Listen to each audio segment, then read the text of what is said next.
Hello everyone, welcome back to my channel. फिर से एक नए वीडियो में आप सभी का स्वागत है। और आज सैटरडे है और सुबह के बज चुके हैं 7, 7:15 हो रखे हैं। और मैं उठी थी तो 6 बजे के करीब उठी थी। तो उठ के मैं सीधा पानी पीने किचन में जाती हूँ और तुरंत चाय चढ़ाती हूँ, क्योंकि वही मुझे सुबह उठते ही मुझे चाय चाहिए सुबह की सबसे पहले।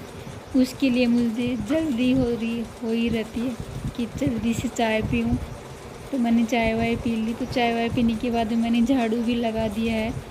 तो झाड़ू का मैंने वीडियो शूट नहीं किया है। तो अभी मैं लगाऊंगी पोछा।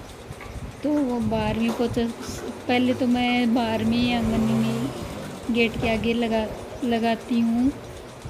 तो बाहर से लगा के लेके आ रही हूँ, बाद में अंदर लगाऊंगी। वैसे मैं झाड़ू तो लगा ही लिया है। और ये यहाँ पे बेटा सोया हुआ है, क्योंकि ये पहले ऊपर सोया हुआ था, बाद में नीचे हॉल में सोफ़ा पे आके लेट गया। तो मैं सोची कि आजकल थोड़ी सी ठंड सी होने लगी, तो मैंने चादर उठा दिया इसको। पंखा चलता है तो ठंड सी महसूस होती है, तो इसी यही ठंड हमें बैठ जाती है तो दिक्कत हो जाती है। और अभी मैं लगाऊंगी पोछा पूरे घर में, बेडरूम में, किचन में, हॉल में, सब में पोछा लगाऊंगी। बाहर में मैंने आंगन में लगा दिया है। पहले झाड़ू तो अंदर से निकाल के लेके जाती हूँ, पर पोछा मैं बाहर से ही लगाती हूँ। करीब करीब यही रहता है मेरा। पर कभी ऐसा नहीं कि अंदर से भी लगा लेती हूँ, पर ज़्यादा करके मैं बाहर से ही लगा के लेके आती हूँ। बाहर से लगाऊंगी, बाद में पोछे को धो के फिर से अंदर में स्टार्ट करूँगी। तभी मैं किचन में जाऊँगी। तो पोछे अंदर से धो के लेके आई हूँ। बाथरूम में रखा हुआ है टब, तो उसी में से डाल डाल के लेके आ रही हूँ। और ये पोछे के साथ की बाल्टी थी ना, वो वैसे तो काम नहीं कर रही। निचोड़ना तो मुझे हाथ से ही पड़ता है।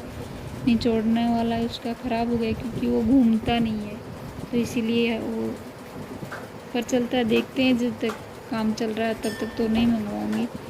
बाद में मंगवाने की सोच तो रही हूँ, क्योंकि वो निचोड़ने में थोड़ी दिक्कत सी होती है हाथ से। और फिर पोछा लगाने के बाद में मैंने नहाना धोना किया और आ गई हूँ मैं किचन में। तो फिर बेटे को हो रही है जल्दी कॉलेज जाने के लिए, लेट हो रही है उसको। तो बोल रहा कि मम्मी जल्दी से खाना बना दो तो मैं खा के कॉलेज जाऊँ। तो मैं सोची कि और आज सैटरडे है तो मुझे पूरी क्लीनिंग करनी थी ऊपर वाले रूम की। मैं 2 दिन से झाड़ू लगाती हूँ, वैसे कोई रहता नहीं ऊपर में, ऐसे ही रहता तो रोज़ रोज़ झाड़ू नहीं लगाने जाती हूँ मैं। इतना कचरा तो होता नहीं। तो फिर मैं जा ही रही थी तो बेटा बोला कि मम्मी मुझे कॉलेज में लेट हो गई। तो मैं सोची कि पहले नहा के इसको ना खाना बना दूँ, क्योंकि सुबह में देर से उठा तो ब्रेकफास्ट या नहीं, वो 11 बजे तक कॉलेज पहुंचना था। तो इसको मैं 10 बजे रोटी सब्जी बना दी। आज वैसे भी मैं देर से उठी तो ब्रेकफास्ट भी ऐसे नहीं बनाया। मैंने चाय के साथ बिस्किट लिए, तो बेटा उठा नहीं था, तो उस टाइम ये सोया ही था। नाइट में देर से सोया था, तो इसीलिए मैं सोची कि सोने दो। और अभी ये जल्दी कर रहा है, तो मैं इसके लिए सब्ज़ी मैंने आलू टमाटर की बना दी। तो ये बहुत पसंद आती है इसको। मेरे दोनों बेटों को आलू की सब्ज़ी चाहे रोज़ बना दो। ये तो बोलते भी हैं मम्मी रोज़ आलू की बना दिया करो रोज़। पर वही मैं बोली कि बेटा मेरे से रोज़ रोज़ ये आलू नहीं खाया जाएगा, मुझे नहीं पसंद है। तो रोज़ आपको भी हेल्थ के लिए सही नहीं रहता। तो कम से कम 2-3 दिन तो बीच में गैप होने दिया करो, मेरा कहना यही है। वैसे भी वीक में एक दिन बना लो तो भी काफ़ी। आलू वैसे हर सब्ज़ी में मिक्स मैच तो होता ही रहता है, पर इनको पूरे अकेले आलू की चाहिए। तो अभी बेटे के लिए मैंने सब्ज़ी आलू टमाटर की बना के रखी हुई है, रोटियां सेक दे रही हूँ। आटा भी मैंने साथ साथ में सब्ज़ी छूकी ने तभी लगा दिया था। तो एक तो ना जल्दबाजी में काम करती हूँ, मुझे गुस्सा सा आता है, उलझन सी होती है। आराम से तसल्ली से धीरे धीरे अपने आप हिसाब से करो ना, तो फिर कोई दिक्कत नहीं, आराम से कर सकते हैं।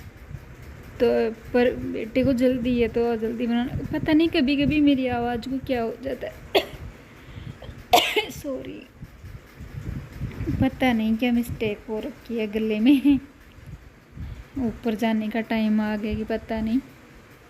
तो इसके लिए बेटे के लिए रोटी सेक रही हूँ। वैसे मैं सब तीनों माँ बेटे के लिए ही सेक लूँगी अभी। वैसे तो 11 बजे 10:30 हो ही रहे हैं।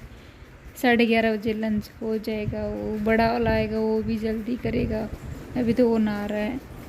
और बाद में मैंने रोटियां बना के खा लिया मैंने, हमने लंच माँ बेटे ने कर लिया। उसके बाद मैंने उसके 2 लवर थे, पजामा थे, तो वो भी मैंने पानी में से निकाल दिए, धुल दिए। क्योंकि नाइट में कल शाम को आया था ना, तो वो बारिश में भीग गया था, तो उसकी वजह से वो बाल्टी में डले हुए सर्फ डाल के भिगो के रखे हुए थे मैंने। तो 2 पजामा के लिए मैंने मशीन तो चलाई नहीं है, तो पानी ऐसे 2-3 बार साफ पानी से निचोड़ दिया। वैसे साफ ही था, पर वो बारिश के में भीग गया ना, तो उसमें बारिश की स्मेल हो जाती है, और वैसे भी बारिश में भीगे हुए तो धुलना ही होता है। तो 2 टी शर्ट थी उसकी, दोनों बेटों की, एक दोनों का पैंट, एक का लोवर था, तो ये मैंने धुल दिए। मेरे तो मैं जब नहाती हूँ ना तब हाथ से ही धुल लेती हूँ, ऐसा नहीं कि मुझे मशीन चाहिए। मैं तो हाथ से डेली हाथ से ही धुल लेती हूँ मेरा। और अभी मैं इनके कल धुले थे बहुत सारे कपड़े, और आज ये बारिश में भीगे, तो ये तो धुलने ही थे। तो मैं सोच रही थी कि आज क्लीनिंग करने के लिए ऊपर वाले रूम में जाऊंगी, पर नहीं हो पाया। अभी कपड़े लत्ते धुलने, लंच सब होने के बाद में मैं ऊपर आ पाई हूँ, क्योंकि सुबह माँ आ रही थी, तो बाद में बेटे ने बोल दिया खाने के लिए, तो मैं जल्दी नहा के आ गई। फिर नहाने के बाद उसके लिए रोटियां बनाई, सब्जी बनाई, सब कुछ बनाया, तो पूजा करी, तो इसलिए मुझे लेट हो गया। तो नीचे का भी बहुत बड़े बड़े रूम है, तो उनमें भी झाड़ू पोछा करने में मुझे टाइम लग ही जाता है ज़्यादा ही। तो अभी मैं आई हूँ लंच सब कुछ करने के लिए। किचन की सब क्लीनिंग का हो चुकी है मेरी। अभी मैं ऊपर वाले रूम में आ गई हूँ, तो ऊपर वाले में रोज़ नहीं, बेटा कभी कभी सो जाता है, वैसे हम नीचे रूम में ही सोते हैं। और बड़ा वाला कभी मन किया तो ऊपर सो जाता है, कभी नीचे भी सो जाता है, ऐसा नहीं है। तो बिखेर के चादर को उथल पुथल कर देता है। और जो बुक्स रखी है ना, पढ़ते हैं तो ऊपर पढ़ते हैं, तो ये बुक्स इनकी इधर उधर पटक देते हैं, तो मैं इनको भी अरेंज करके रखूँगी। और पर रोज़ तो मेरे से नहीं होता, रोज़ इतना कचरा भी नहीं होता। वैसे है तो ये ऊपर वाला रूम खुले की तरह ही, एक साइड में दरवाज़ा, 2 साइड में है, छत का भी है, दूसरा एक और बालकनी भी है, पर दोनों बंद रखते हैं कबूतरों की वजह से, नहीं तो अंदर घुस जाते हैं, फड़फड़ाहट करते हैं, अच्छा नहीं लगता। पर है ना, कचरा नहीं होता। फिर भी 2-3 दिन से तो मैं आके लगा ही देती हूँ, रोज़ तो नहीं लगाया जाता मेरे से, क्योंकि ऊपर आने में ही आलस आता। नीचे का काम करते करते थक जाती हूँ, तो फिर ऊपर नहीं आया जाता। काम वाली वैसे मैंने रखी नहीं है भाई, मैं खुद का काम, मेरा घर का मैं ही करती हूँ। मैं सोचती हूँ कि खुद का काम खुद करो तो सही है। काम वाली रखेंगे ना, तो बाद में खुद हम हाथ पैर नहीं चलाएंगे ना, तो हम बैठ जाएंगे, फिर उठ के काम कर भी नहीं पाएंगे, सब कुछ मुश्किल हो जाएगा। बैठे बैठे शरीर को बीमारियाँ ही होती हैं। चलते फिरते रहो ना तो शरीर सही रहता है, बैठ जाते हैं ना तो फिर कोई शरीर काम का नहीं रहता। इसलिए हाथ पैर चलाते रहो, अपना काम खुद का खुद करते रहो तो सही है। वैसे मैं थक जाती हूँ क्योंकि मेरी बैक में पेन होता है, इसीलिए मैं कम आराम से करती हूँ, ज़्यादा काम तो नहीं कर पाती। पर फिर भी मैं खुद कोशिश करती हूँ कि मैं खुद ही अपना काम करूँ, किसी के बिना हेल्प लिए। अभी तो बहुत टाइम है हेल्प लेने का, आज तो हम खुद कर सकते हैं। आज पहले हम बैठ के रह जाएंगे तो फिर बैठे ही रह जाएंगे, कुछ कर नहीं पाएंगे। तो इसमें बहुत ज़्यादा कचरा तो नहीं है, थोड़ा बहुत इधर उधर कोनों में बेड के नीचे कुछ है ना, तो वो निकालूंगी। क्योंकि सैटरडे को हम जाले वाले सब कुछ झाड़ने होते हैं, तो सब कुछ सफाई अच्छे से करनी चाहिए। जो मेरे से होता है, मैं कोशिश करती हूँ कि पूरा ही घर साफ़ करूँ, अच्छे से साफ़ करूँ, तो मैं मेरे हिसाब से पूरा करती हूँ। पर बहुत बड़ा घर है, तो इतना तो ज़्यादा तो बहुत ज़्यादा तो नहीं कर पाऊँगी, पर सबके जाले वाले सब झाड़ती हूँ मैं सैटरडे को। वैसे तो हर कोई जाले शनिवार को, सैटरडे को सबको झाड़ देनी चाहिए।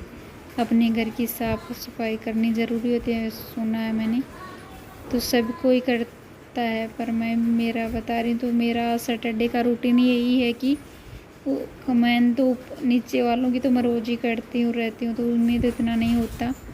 तो ऊपर वाले की 2-3 दिन से करती हूँ ना, तो उनमें 2-3 दिन में मकड़ी जाले वाले डाल लेती हैं, तो ख़ास क्लीनिंग ऊपर वाले रूम की हो रही है आज मेरी। तो मेन रूटीन तो मेरा ऊपर वाले रूम का ही क्लीनिंग का है। तो सैटरडे आज का मेरा सैटरडे ऊपर वाले रूम पे ही क्लीनिंग करने में निकल जाएगा आधा दिन। तो 2 घंटे लग गए मुझे इनमें जाले वाले झाड़ते हुए। किताबों को सही रखा है, बच्चे इधर उधर पटक देते बेड पे। तो चलो मेरी क्लीनिंग हो चुकी है, अभी मैं जाऊंगी नीचे। थोड़े इधर कोने में भी जाले हैं तो इनको भी मैं साफ़ कर देती हूँ। तो चलो मेरे ब्लॉग कैसा